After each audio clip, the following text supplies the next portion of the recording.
Yes, also known Avery like a very nice guy, also known as Carlton Banks. Carlton with a K, BANXXX. Carlton with a K, BANXXX. And I'm here with my brother, the co-host, Just Devon. It is just Devon. Thank you. Thank you. Just Devon. We're in the middle. These get released later, so we're in the middle of the beginning of the zombie apocalypse. We don't know what we're in the middle of. If you're looking at this right now and you're scavenging for food, things went bad with Corona. Yeah. If you're not, we overreact. Just as it could go to get famous. anywhere. It could go anywhere. It could go anywhere. Yeah. Who knows? I mean, if we're all scavenging for food, maybe that's how you become famous. Wow. They're like, you're the one guy on the radio. Wow. I don't know. That would be terrible. And also, it's Pie Day, too. It is Pie Day. I almost missed out on Pie Day.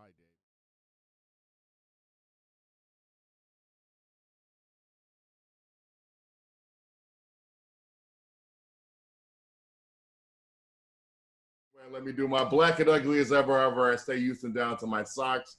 I don't have on socks because I'm at home. This is In My Humble Opinion podcast, at home edition. I'm one of your hosts, Avery, like a very nice guy. It's corny, but you'll never forget my name. Also, we're here with my brother, the bald-headed wonder, Just Devon. Boom. How's it going? I like the boom. How you doing? I'm good. It's really nice to see you again. It always is. You know what I'm saying? It always is.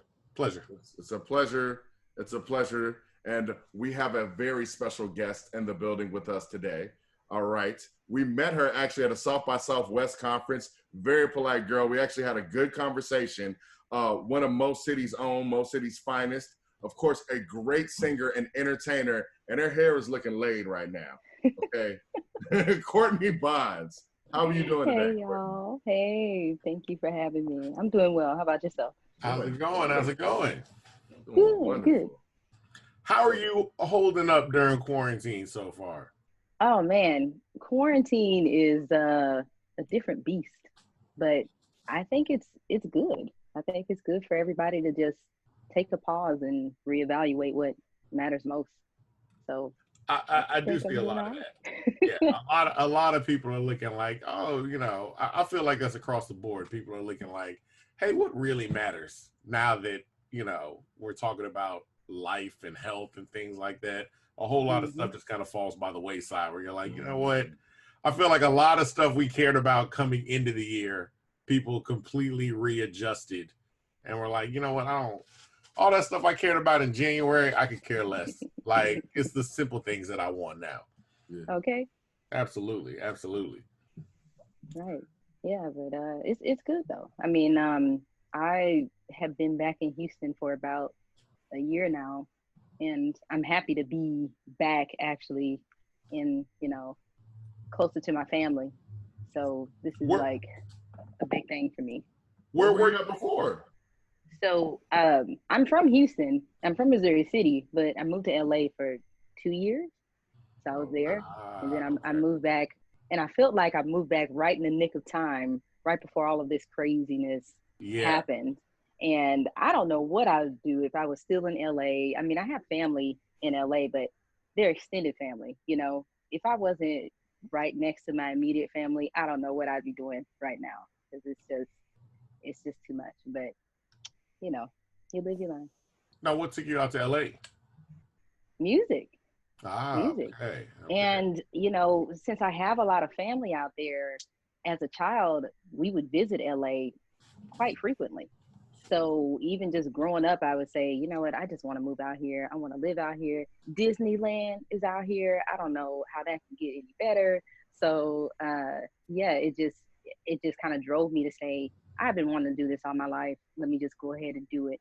And I stayed out there for 2 years and decided to come on back home and get back to my Southern roots. And I think it was a good move. I think it was a good move for me. Well, let's talk about the Southern roots then. So you're from here. You're from Mo City?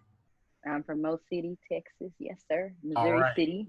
So let's talk about, because from the outside, people know Well, I mean, you were just in LA. I mean, look, we've traveled around, so it's interesting getting people's perspective. What were people's perspective on Mo City, or did they even know? Because I mean, we got Travis Scott now. We've always had Zero, so I feel like more people are hearing about it. Did people even know, like, oh yeah, she's from the Mo? People were becoming more attuned to it through Travis Scott, but still, I mean, we're talking, 3-ish years ago when, I mean, Travis Scott was already big, but he's bigger now. Yeah. So people are like, can identify with Astroworld and can identify with Missouri City and where he's from, but it was still kind of like, where? But I would say Sugarland, and people go, oh yeah, we know Sugarland, but Really? I never knew if people were talking about they knew Sugarland, the country group, or Sugarland, Texas. Oh, I never knew. that makes more sense, because I was like, people knew Sugarland? I know. Yeah. So I just go with it, and they go, oh yeah, I know where that is. Okay, well, I mean, it's Houston, it's fine. Yeah, we just say Houston. I don't even say Sugarland. I'll be like, I'm from Houston, whatever. Yeah. Right. It's easier to just say Houston, because explaining it out is like, if you're from Sugarland, Pearland, Mo City, Katy, it's like difficult until a rapper says it. Like, I feel like Drake said Katy, and then people are like, oh, Katy. And you're like, okay, Katy. Yeah. All right. Yeah. Ducked off in Katy, Texas. Buddy. All right. It's a drive.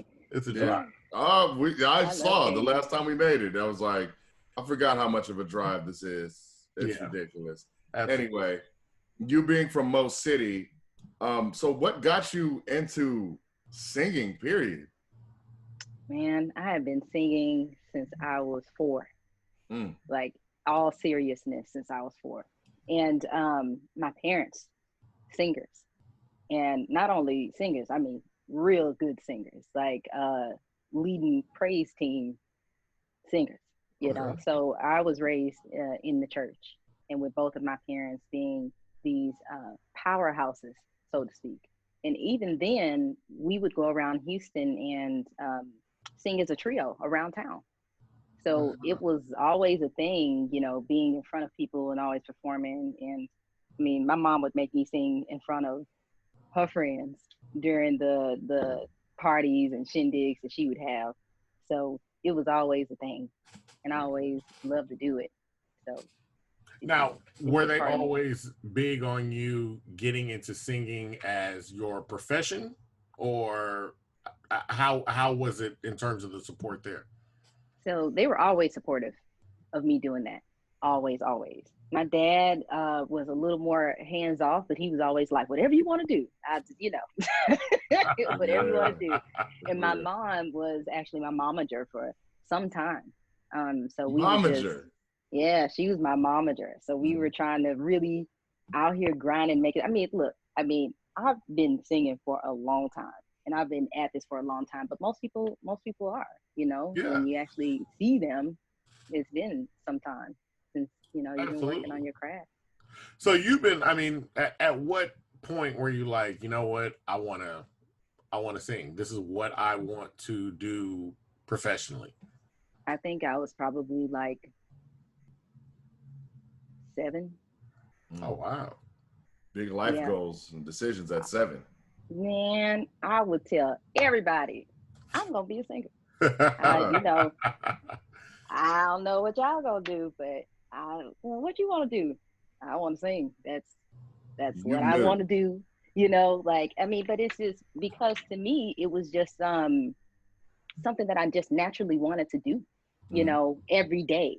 Like, I want to sing. I like the way that these melodies sound, or, ooh, what is that? Like picking apart a song and saying, oh, I can hear those harmonies. Oh, I can hear those melodies, or listening to other genres of music, because my family really exposed me to a really broad band of different genres. Oh, okay. And they showed me the arts.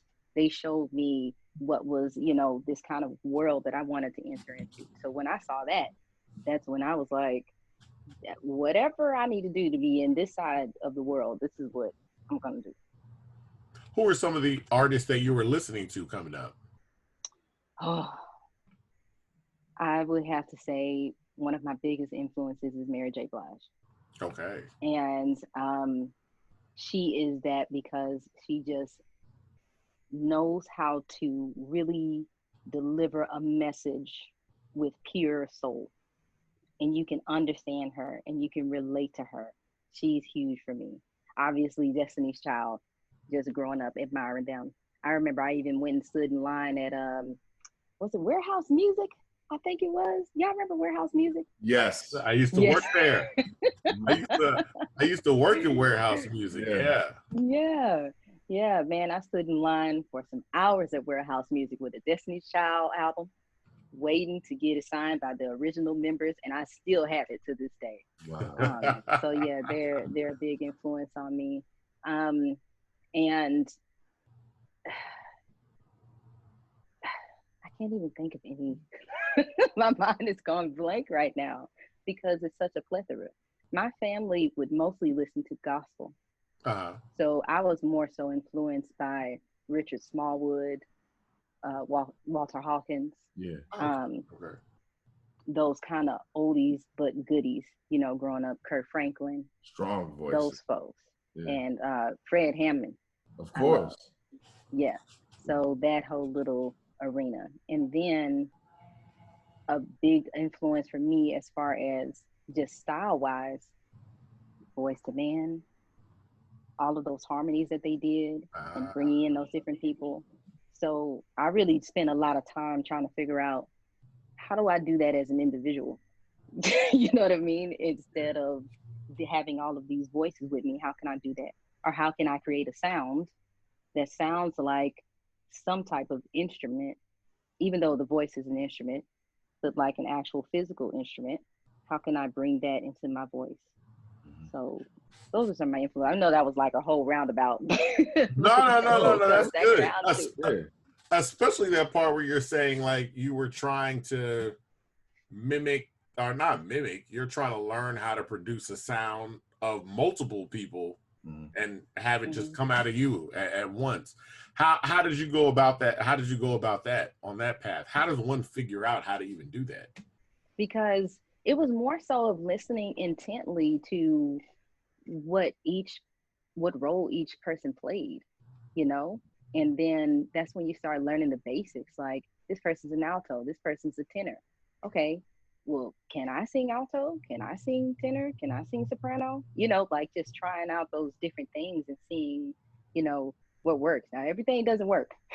I will say that. Everything But you try. does not work. But you try, and you try to figure out. And what I knew for myself from a very young age, I knew that I was an alto, because for me, the male voices on the radio is what I could sing the easiest.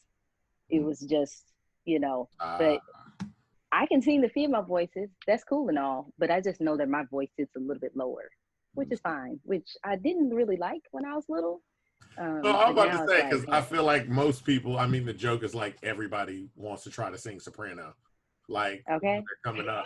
So I can't sing, and I sing soprano all the time, and it's terrible. But I was to say, you do? You hear me when I'm singing? I'm always. Oh, sir, I wouldn't call that soprano. That's funny. I wouldn't call that soprano at all. I fail. So, as a child, at what point are you learning, like, or what was the moment, or the moments where you're like, oh, okay, well, I'm alto, and how did you come to that? When I realized that I was a real alto, I don't think there was a distinct moment. I think the only moment that I realized that I could sing is like when I was listening to, I remember this like clear as day. We were on Cartwright Road. I don't know if y'all know where Cartwright Road is in Bowie City, but it's like one of the main roads. Yeah. And my mom had an Astro van. Okay. So we were in this big old red Astro van, and I Will Always Love You was on the radio. And I was like, oh my God, this lady sounds beautiful. Like, I don't even know who this is, but she sounds amazing. And I started singing along with it. And I remember at that moment in particular, I said, I think I can sing. I think I can sing, because I can kind of sing along with this lady. And I think this lady sounds really good. you know?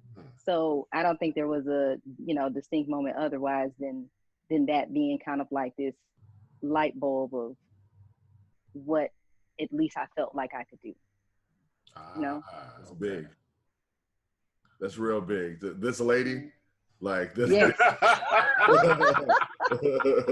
I'm like, I understand being a child like Whitney Houston, being able to sing alongside that. That's the litmus test. I mean, goodness. Yeah, just at least carrying the tune, Yeah, if you can sing along with Whitney, that's something. Yeah. I mean, that's already a hard person. Like you say, I will always love you. That's a hard person to sing along with. Yeah. That's a hard song to sing along with. It's one that everybody does, and they sound horrible doing it. Like I was like, yo, this is bad. I mean, Whitney Houston took that song from Dolly Parton, and I don't mean took it like. I mean, I know Dolly was like, here, use it, but nobody. I don't even think Dolly Parton wants to hear the Dolly Parton version of I Will Always Love You. Like, she's like, oh no, put the Whitney version on. I make money when she sings it, but it's such a good version. It is. Like, it really is. It's good. It's a wonderful version that she did. Oh, and I mean, absolutely. Even Dolly, like, these songs, they really come from the heart. When you're looking up some of the origins of where these songs come from, Dolly was writing that for, I think she had a manager that she was on, a show for a while, Dolly was. And when she was leaving the show, she wrote that song as an ode to him, to say, I will always love you, even though we have to part ways. You're my friend, you're my manager, you're this guy who's helped my career, but now I'm moving on. So I thought that was lovely to hear that backstory about it. Oh yeah, and Dolly has written some deep song. I think did she write that on the same day as Jolene? She wrote like 2 songs on the same day, and I was like, "Doug, you were going through it." Like, I'm like, what was going on with you on that day? Like, she's like, "Oh no, I just threw out 2 classics on the same day." I'm Dolly. It be like that sometimes. Absolutely. So let's get into at a certain point, then we're talking about Dolly and all these great singers that get into the writing process. You write yourself, correct? I do. I write my songs. So, go ahead. Go ahead. Oh no, I'm saying what kind of where's your inspiration on terms of how you write? We talked about Dolly just pulling that whole the manager story. Like, what are you usually thinking about when you're getting into writing? My main thing that I'm thinking about is, like, when I'm first doing a song, is this a good melody? First of all, is this something that I would want to listen to? Is this something that other people would want to listen to? Because that's how you know that it's good. But apart from doing the melody, if I'm creating a song without an actual instrumental, this is just me creating melody and lyrics. I have to feel for myself, without this kind of background music, if I'm in a good mood that day, if I'm in a bad mood, what I want to talk about, have people touched on these subjects before? And if they have, how can I spin it to make it more personable to me, but still relatable to everybody? So when I'm going through the songwriting process, I'm still making sure that it makes sense and that it sounds good. Because if it doesn't make sense and these lyrics don't mean anything, then what's the point of singing? So, I mean, that's part of the process. And then, 30,000 changes afterwards, and then you get to the final.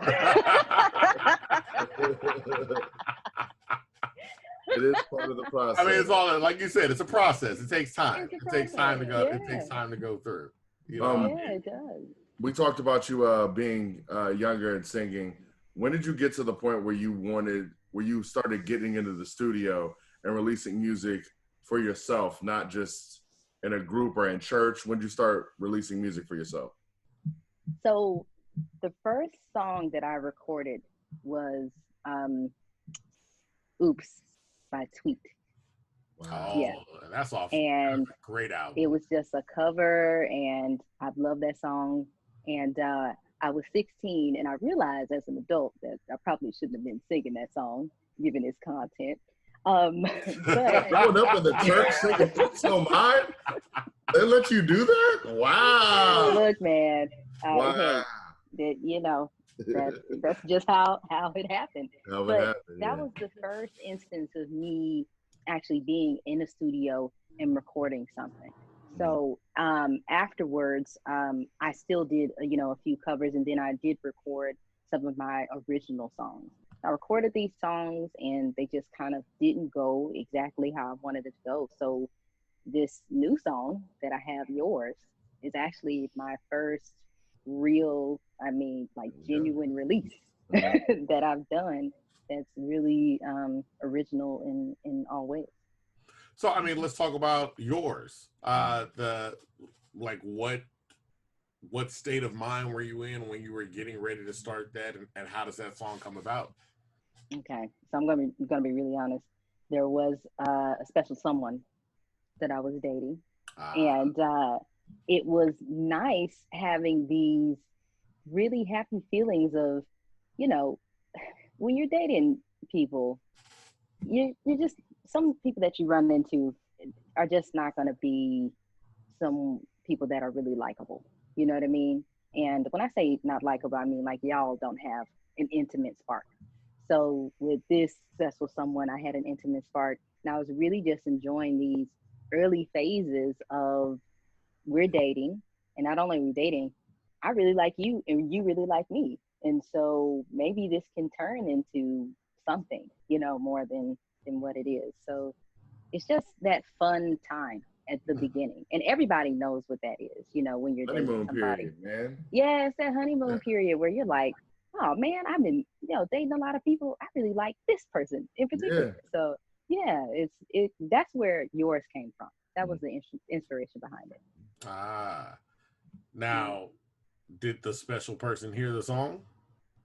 The special person did hear the song. I don't know if that special person knows that they're the special person. Oh, that's the only thing. That's the only thing about it. Yeah, they're gonna know now. Maybe. Yeah. Maybe. I don't know. But after what I didn't realize would happen is that after this, there would be inboxes of, and DMs of, hey, who is that? Is it about, like, multiple people think that this is about that? No, I don't know. So you wrote this song, and it was about a special person who may or may not know it's about them, but other people contacted you like, yo, is this about me? Yeah. That's confidence. Which I thought was very strange. That's an extreme level of confidence right there. Trying to flatter themselves. That's cute. I haven't spoken in some time. I don't know what you mean. How do you respond to that? What do you say? What did you say? It was more of it trying to break it to them and tell them, in a nice way, because y'all met me in person. Like, yes. I try to be as very nice as I can, because I just don't understand when people aren't. Yes. So for me, it was just a very gentle, well, it wasn't about you, but I think you can relate in a way. That way. That's a great answer. You know what I mean? That way it kind of, we still want to keep their friendship open. I still want to keep the friendships open. That's a good idea. Not let people down. Mature. Yeah. That's one thing I remember. First meeting you, we kept in touch because you're very polite. Like, oh, thank you. Extremely nice. I was like, oh, this girl, yeah, you're really cool with that, being polite and all. One thing that we've noticed of following you online, if you've done a major body, well, not even major, but you've done a body change to yourself. Like, you went through, yeah. And I was like, not even major, but like, you went through, you changed yourself a lot. What did you do in order to change yourself? Man, it's taken a long time, by the way, for me to get to this point.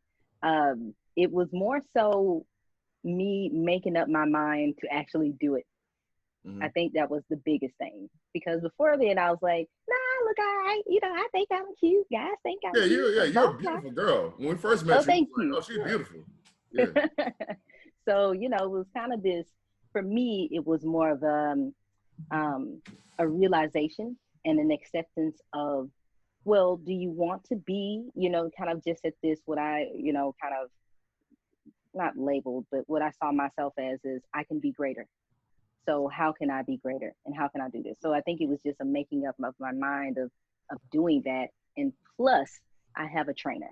I have the best trainer in the world right now, and he's been rocking with me for some time. I had him a few years ago when I was like in better shape, and then I didn't have him, and then I was not in good shape, and then I got back with him, and now I'm back to myself. Ah, okay. Yeah. Okay. No, that's a great way to put it too, where it's like, yo, do I want coming to the realization that I want to be better? Not that there's something wrong, but I can always improve upon myself. Exactly. I might have to look at it that way. No more Shipley's Donuts for you? Man, the Shipley's is always gonna be there. I'm always going for the Shipley's. Okay. You can't say nothing to me about not having Shipley's. Shipley's gonna be there, especially the donut holes. So in LA, did you go by Randy's though? Did you try Randy's Donuts? I don't even, you know what? I don't think I did. Okay. You're good. I don't think I did. Yeah, Randy's is not that great. You're good. You're good. Yeah. Yeah. It just has bigger donuts. But I saw, like we talked about before, you being a donut, like loving that Shipley's Donuts, but the way you market it with yours, you're 100. I like that. Good, thank you. Wait a minute. If you have a choice between Shipley's and Krispy Kreme? Shipley's. Yeah. Okay, that's cool. That's Yeah, cool. So I'm the only Krispy Kreme person here. She's Yes. not a. Wow. She's not a Krispy Kreme girl. Krispy Kreme is great. No. I respect Krispy Kreme, and I respect those who love Krispy Kreme. But for me, it would always be Shipley's. See that diplomacy? Look at that. That was. You learned that in church. What church did you go to? Me and him went to Missouri City Baptist Church when we was younger. I went to New Light Christian Center Church. Okay. Yeah. And then I went over to St. Agnes March of Faith Christian Center. Goodness. You were everywhere. Everywhere. Now, also, in terms of your music, in terms of like your musical pathway, do you feel like you're headed more towards gospel, more towards R&B, more like country? Like, what type of music do you like to do? Yeah, I mean, it's good that you asked that, because that's something that I've actually kind of struggled with my entire career. Because I've kind of been like, oh man, I need to be in this very defined column, because like this is what people need to see. Like, this is an R&B singer, this is a gospel singer. I think I'm just going for the whole gambit. Okay. And I'm serious. Like, because some of the songs I write, I feel are more gospel-like in the structure of them. And I feel like it needs to be, something that's dedicated to God. But other songs, I do want to talk about love and talk about sex and all of that stuff. But then I also want to talk about something that may have a country feel to it. So for me, I just feel like it's borderless what I want to do with this stuff. I mean, I'm hoping that people like that, about my style, but I just have to do what's genuine. And that it took me a long time to realize that the more genuine I am, the more people are going to, accept me for me. Yeah, that's good. I mean, I think that since the industry has been changing, I mean, you look at artists like, much older artists, rest in peace, like to Ray Charles, who was doing all forms of music, but it was that's just Ray Charles. Like, if you want to do a country album, I did a country album. When I do R&B, I do R&B. When I do blues, I do blues. So the whole kind of pigeonholing kind of comes along when you get these record labels that are like, you're just the pop person, and you're the gospel person, and you're this and that. I mean, even you brought up Kirk Franklin. Kirk Franklin is big for, I think, bringing. I remember at one point my mom was like, that ain't gospel. And then like the next day a switch flipped and she's like, oh, well, Kirk Franklin's gospel. And that almost happened overnight. So yeah, that's great that you're along those like paths of different forms of music. Which one do you like? I mean, I'm not even trying to pigeonhole you, but I mean, which ones do you like to do? What do I really kind of gravitate to? Yeah. Definitely R&B. I mean, Okay. no matter what I'm playing in my car, it somehow comes back around to R&B, or maybe even like a alternative R&B in a way, like Childish Gambino-ish, you know. So Okay. I feel Okay. like I may be going in that direction, or even R&B pop in a sense. So I think that's probably where the majority of my music is going to be, somewhere in that R&B realm, or some type of, kind of spin off of that. Now, being back here in Houston, in Missouri City, what do you feel like? Because you said you were coming home to like your musical roots. What do you feel this city kind of gives you in terms of your craft? I think Houston in itself just gave me this sense of calm. So coming back into this area of familiarity, it was more so of, now I can really focus on what this all means to me, what I've gone through and how I can relate it to people. Because when I was in LA, I loved LA and I loved the experience of being there, but it was me being, in this foreign space. So now that I'm more in a comfortable space, I don't have to focus on all of these external things that, may not affect me in the best way. Now I can be here and really look at my city from a different angle, because it gave me an entire different appreciation when I came back home, appreciating other places and appreciating where I came from. And just again, like looking at it in a different way. So Houston gives me an anchor for me to really hone in on who I am and who I'm supposed to be. And that, you know what? That's interesting you say that too, because we've talked to a number of people that have gone to other places and are like, now that I have been someplace else, I appreciate Houston a lot more. Whereas when I left, I was kind of like, I love home. It is what it is. But you get a lot of people that like leave and then come back and they're like, oh no, Houston is great. I mean, we're biased because we're here, but we think Houston's great. So yeah. Yeah, I think it's because sometimes when you're raised here, you don't take the time to really explore the city. You go where your parents go, you go where your friends go, you go where your family goes, but you don't actually, like, even before this, before the quarantine thing happened, I told myself I'm going to take a bus tour of Houston, like just pay for it, go on a bus tour, because that's what I do in every other city. I've just never done it in my city, to see what I'm missing about where I'm from. It all goes back to understanding that. Yeah, Avery and I will say that same. Like a lot of times, not necessarily the bus tour. Buses run long in Houston, but I am going to say we'll do a car. Like sometimes I'll be driving and I'm like, well, let me just keep on going down this street and see where it goes, and drive because Houston is massive, especially compared to other cities, and so I just feel like.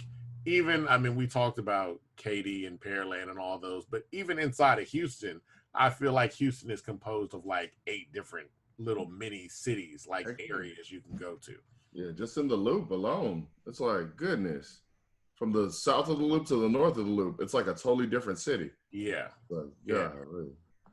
Plus, there's always that time where you're driving around and you don't recognize anything, and then you like make a turn, and then you're like, oh wait, I know where I am. You're like, oh, I didn't know that I was right over here this whole time. I've never been down this road. Exactly. That is true. A mall pops out of nowhere. You'd be like, yo, like even taking surface streets to the Galleria. I remember I was on a date and this girl was like, I don't know how you're able to do this. I'm like, I didn't know either. But I looked cool. Sometimes you're like, yeah, I know what I'm doing. I was like, oh, by the grace of God, blood of Jesus, thank you. But it is what it is. I only get around through Google. So, I'm not old. So, like your parents can get around off the streets.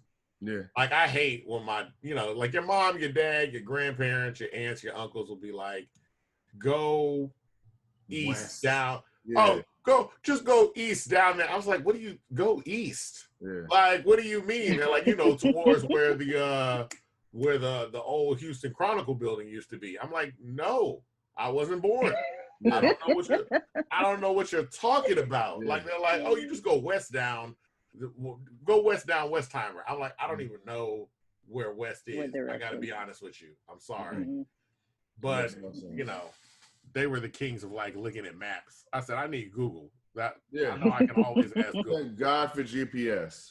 Exactly. But with that being said, so where can we find your single, Yours? So it's on all platforms: Apple Music, Spotify, Google Play. You can find it there. If you just type in Courtney Bonds, Yours, and you can find me on social media at Love Courtney Bonds, LOVE Courtney Bonds. Okay. Are we working on an album, video? What are we doing? Man, I'm gonna be releasing more songs, and hopefully it'll. Well, what happened? Oh no! I'm sorry. Keep on talking. I was just sharing the screen. Yeah. I was just letting people know. I'm like, what happened? So what happened? So yeah, I'm gonna be that's my website right there, CourtneyBonds.com. So I'm gonna be releasing more music, and just really want to thank everybody who has already listened and who has already visited and taken the time to listen out. And I want to thank you guys for having me on. I so appreciate you, and I appreciate what you're doing for the city of Houston. Really. There we go. All right. Once Again, man, we're really just happy to have you. Thank you for coming through. Well, thank you for staying home, rather, and picking up your phone and being on a computer. This is In My Humble Opinion podcast. I've been one of your hosts, Avery, like a very nice guy. Of course, that's my brother, Just Divine, and we've had the wonderful, ambitious, and sweet Courtney Bonds with us. Y'all go listen to Yours. It's out in stores, in your phone. It's everywhere right now. I'm about to say it's right in your phone. There's in no your phone. excuse. Just It's in your type phone. it in your phone, press play, listen. That's it. In my humble opinion, where the opinions aren't humbled and the words aren't jumbled or whatever I say. Good night and goodbye.